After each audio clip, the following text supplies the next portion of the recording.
Welcome to another episode of High Finance. Massroots is pleased to announce that it has filed an application to become one of the first cannabis technology companies listed on NASDAQ Capital Market.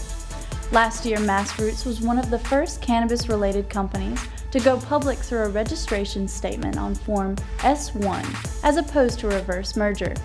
Massroots continues to strive as they demonstrated tremendous growth in recent quarters.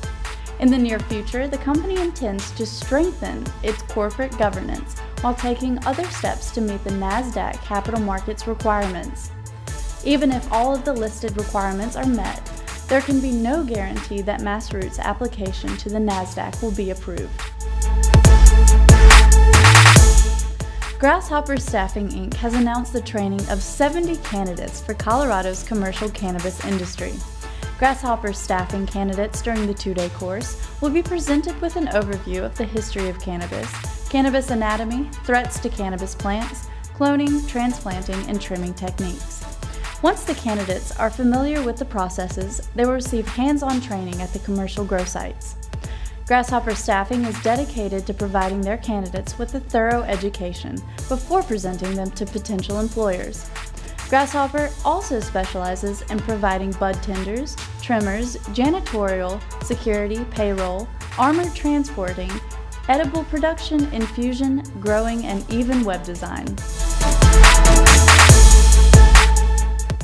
Tweed Marijuana Inc., the parent company of Tweed Inc. and Tweed Farms, is pleased to announce that it has officially closed on all stock transactions to fully acquire Bedrocan Cannabis Corp.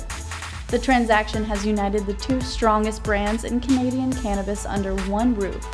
Tweed has led the industry by strategically investing in medical outreach to familiarize physicians with cannabis. Bedrocan's pharmaceutical-grade product line is a direct extension of the product grown in the Netherlands. Combined, Tweed and Bedrocan will create advantages for registered cannabis patients. Customers who choose either producer will have access to both product lines for dried cannabis strains as well as cannabis oils in the near future. Monarch America Inc. announced that it signed a letter of intent with the Passamaquoddy tribe, a federally recognized tribe in the state of Maine, for the design, construction, and development of proposed state-of-the-art marijuana cultivation facility.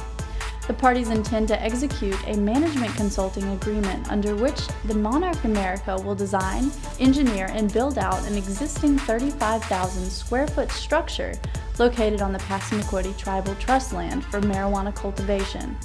Monarch and the tribe will use their best efforts to close the transaction as promptly as possible. This concludes another episode of High Finance. Today's news is brought to you by Cannabis Trader. Check out stonegrows.com for more news on cannabis culture.